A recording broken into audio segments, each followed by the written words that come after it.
That ain't me. You know, how many people gonna do that though? 1 out of every 100,000.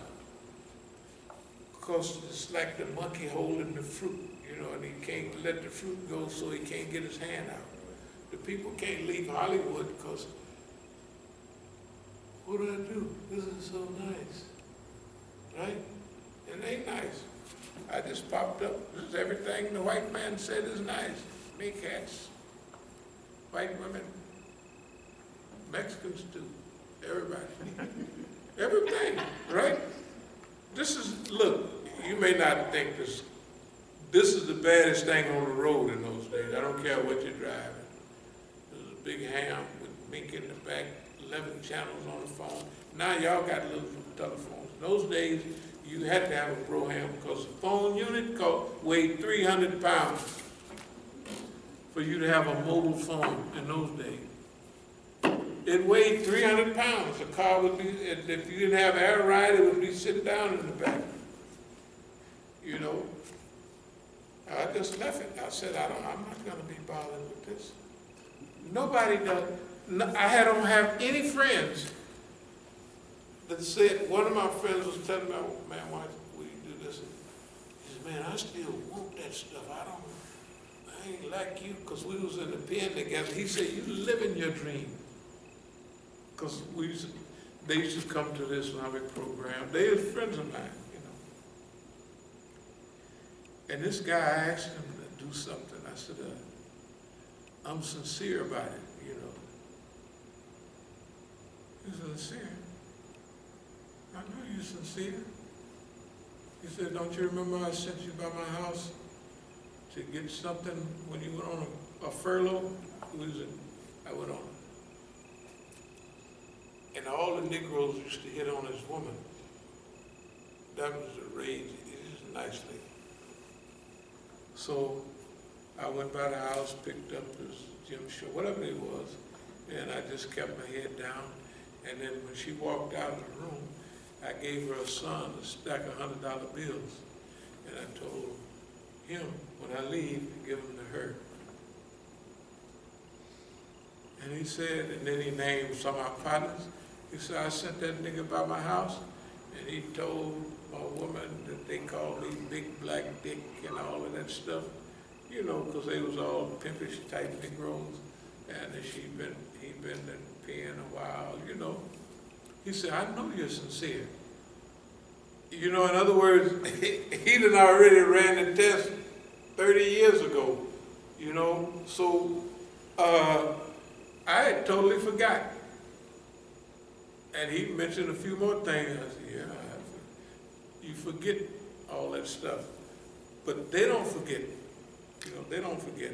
No, that first part, that was a pretty serious 10-year period. Yes, it was. No doubt about it. Yeah, it was a serious period. It killed everybody else. Yeah. Run them off, run them crazy.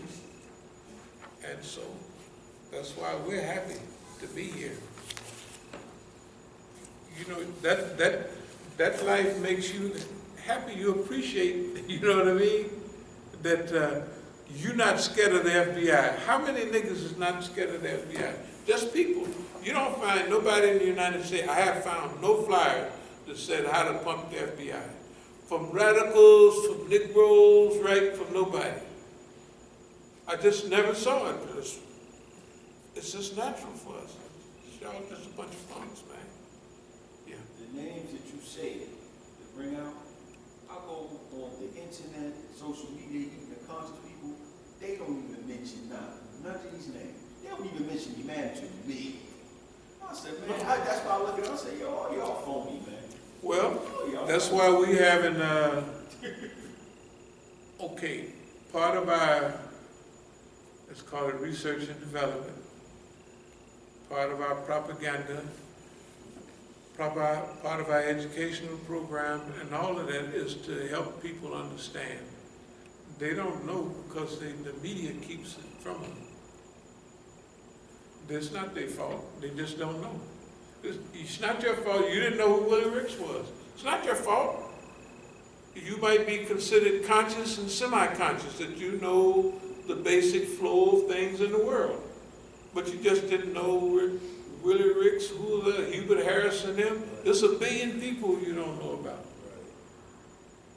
And they run games on big people. Remember we was talking about Marcus Garvey? When he went back to Jamaica, they had little kids following him around and making fun of him. Okay. Another game is they wrote an article in the paper that Marcus Garvey died. Guess what happened? He died in 1940. He just died. I'm trying to tell you that the level of sophistication is rare. This is very rare that people live enough time. You know why I picked up on Marcus Garvey and the kids? Because when I was in Colombia,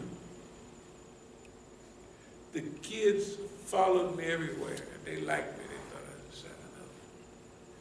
When I went to Africa, maybe the second time, and I told the people there, no, I really love it. I love it in Colombia. And they say, they like Mexicans, aren't they? I said, yeah. Speak Spanish. Yeah, I just love it. I did. I loved it. When I got back, the kids would follow and make fun of me. It's like they made fun of Marcus Garvey. So I would be mad. I'd be mad at those little brats, those little rotten Colombians. And I'd be uncomfortable where I am. Oh yeah, there's tons of game. There's tons of game. You have to remember the books on revolution. The best book I have on revolution.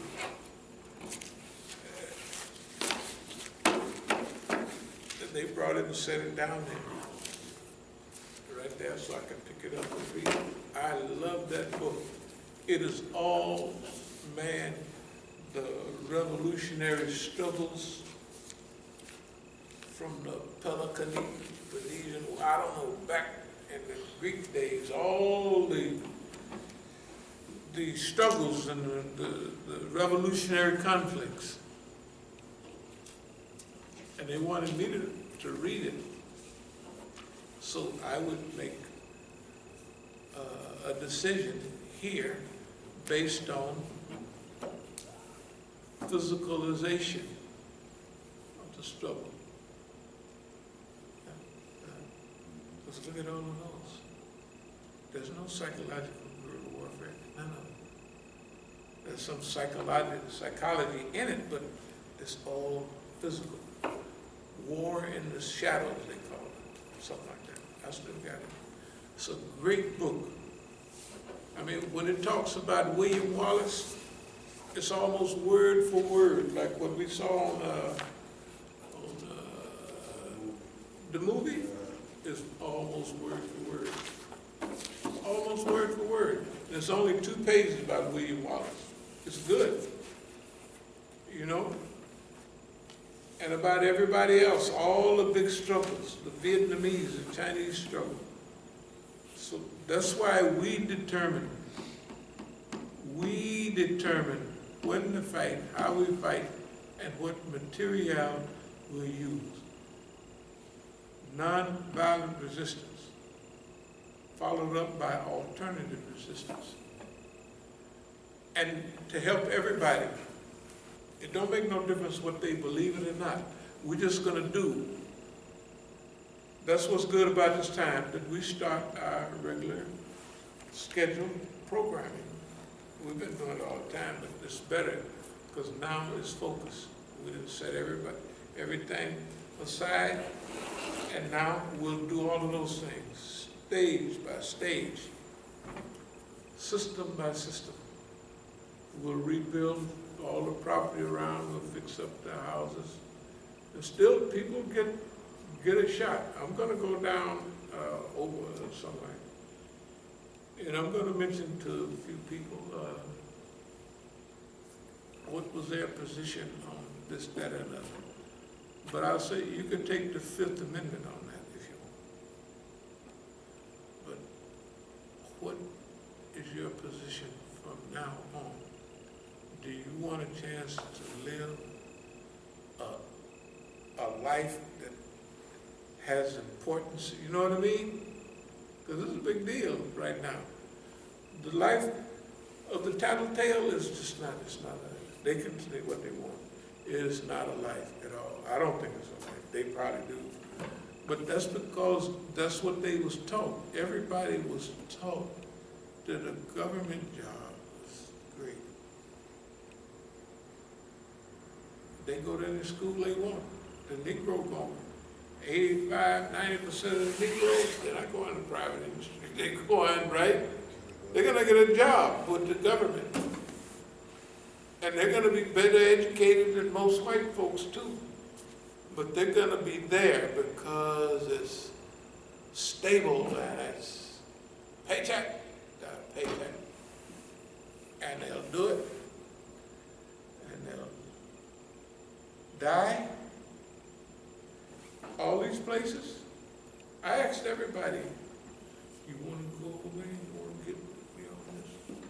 We go overseas. I asked my friends, the houses. They thought I was going to be running around hiding, peeking behind corners. You know what I mean? So no. On these things, I didn't ask my friends in words, want to take this ride with me? Because a long time ago, people used to ride. Like in a big car, you just got to ride. It's like ride. Then you do a little business, ride. So, want to ride with me on this one? No. They've never been to Machu Picchu. They've never been, they don't know the Sudan, the pyramids. No, they think the pyramids in Egypt. They've never been to Lake Titicaca, the highest navigable lake in the world. Bolivia, go across here in Peru. You've just never been there. They don't know the White Nile from the Blue Nile. They don't know where one overflows what you used to call Lake Victoria. It's the Nile. They don't know that. The people, man, that's a dirty thing they do to people. But you can't, they go to carry the mail and they carry it a while and they die, and that's it. They even have the doggone retirement scheduled now. They can almost tell about, when you gonna kick the bucket. Yeah. And so what? They're not going anywhere. Who goes anywhere? Who does anything, right? What the hell? You come by this way one time, why just go to work somewhere at a damn job? Excuse me. No wrong with a job. I'm not against it. What about a little excitement every now and then? Okay? You go down to Kings and Minion and get on the damn merry-go-round. Well, what do you want to do? When you go down there, you want to go on that ride that drop you out, that blew you out up in the air, and you be scared, right? Tell the truth. Who wants to go on the merry-go-round? Either the old folks or the little kiddies. Right? You go down there, man, I want to go on the blasted rail thing, do that, this, and it actually kind of scares you sometimes. Right? That's the ride, and who wants to go? I don't believe you go on it. But when it comes to movement, they won't take a chance. All right, who will do that? The white man may not like, the white man make a ride that scare you to death, and you can't wait to get on it. And here's a movement that offers you the whole world and everything in it, and you don't want it. Anyway, are there any more questions or comments? Yeah, brother asked, He said, Imam, online it says Huey went to China and was received with support. Any news on whether those historical ties still exist in any significant way between Chinese organizations and the pro-black U.S. groups? The Black Panther Party in Algeria, the party in Algeria was the international arm, international. Now, there were blacks that have gone to China. One, he was with Chairman Mao. He was a gun advocate. I think his name in a minute. But he was big. He went all over China. Oh, you talking about Robert Williams? That might have been him. Yeah. Yeah. The Deacons of Defense. That might have been him. Yeah. Yes. He wasn't in the Panthers, was he? He was in the Deacons. Yeah, he was in, that's Yeah, Robert Williams. he was in Deacons. Yeah. I was just linking them all together. Yeah. But now look at this. The Black Panther Party in Algeria was the representative of African Americans. They had an embassy. They had the old South Korean embassy. They gave it to them, the government, and they used that for, that's okay. They got invited to, if the Russians was having something, they was telling me, man, the Russians got tanks, they go all underwater, they shoot this at it. And they get a chance to see those films, and they invite them for regular, what embassies do to everybody.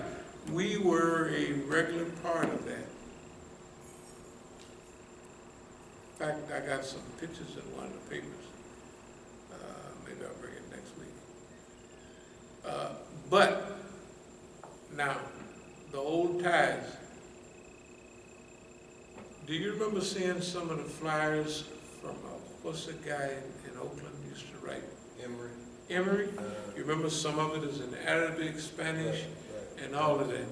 So the black, if you remember some of those pictures, they got Zionists on it, sucking on it.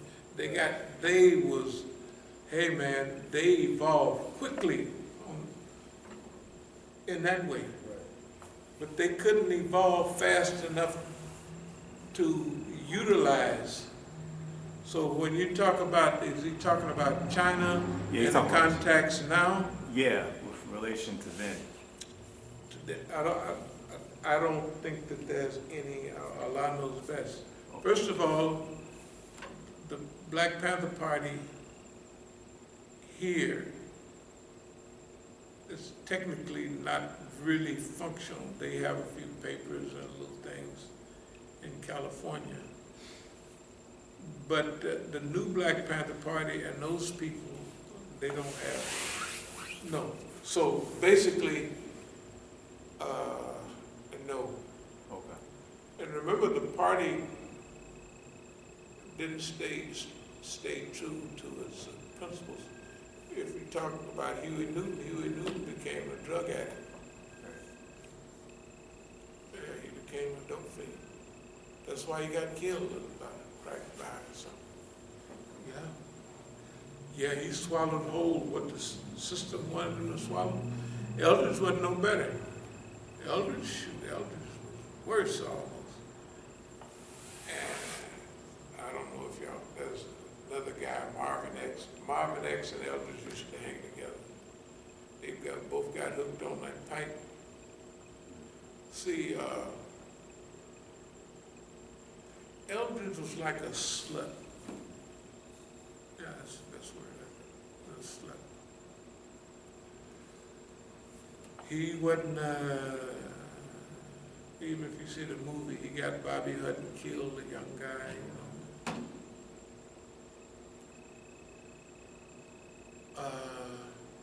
He wasn't grounded in rebellion. He was a writer.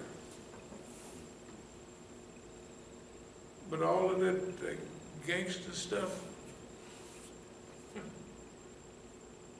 I saw Eldridge many times. One at City Hall in Oakland. That's when he had them white folks. He was it the movies he was with a while? Eldridge. The movies? The Moonies. Oh, the Moonies, yeah. Yeah, he was with the Moonies. Yeah. Then I saw him one time, when I was in prison, he said, I looked at the moon and I saw Marx, and then I saw somebody else, Jesus Christ. And when I was in the pen, he came out with Chrislam. Y'all don't remember that, do you? Chrislam, yeah. Yeah, Chrislam, that's just what it is, Chrislam. Yeah, and that man came out, do y'all remember the penis pocket pants? You may not remember. No, man, the guy, he had a big thing right in the front where I said, ain't nobody stuffed that big, man. You know. The guy was a freak. I'm telling you the truth. He lived on the side of the hill in Algeria. When I was in Tanzania, Pete O'Neill was giving me all that. He gave me this, he said, I see you like looking at the ships and stuff. He said, I'll bring you a telescope, you know, and he brought me a telescope. I mean, you could look at the ships in the harbor of Dar es Salaam and you could see the faces of them Chinamen out there. So I looked at it, I said, I hadn't seen that before, that thing. He said, I was in Eldridge's house. But, because I went to Eldridge's house once, he sat on the top of the hill, about on the side of the hill. I said, you know, usually when they have telescopes, they leave it and it's pointed up at the sky. I said, why was Eldridge always pointed down? He said, because he was a peeping Tom. He was looking at everybody one day, he wasn't looking at the stars, looking all good, you know. But I'm telling you, the people, so those guys, they missed the boat. And we thank Allah that so far we've not fallen into none of that. Drug addiction, becoming oppressors of the people. Huey killed a girl, she was 17, prostitute. Y'all don't remember that? Yeah, he killed a girl. He got arrested for I don't know how many. He went crazy. The penitentiary run him crazy. He wasn't no more good for the movement when he got out. He come out in 1970, he was ruined. So no possible,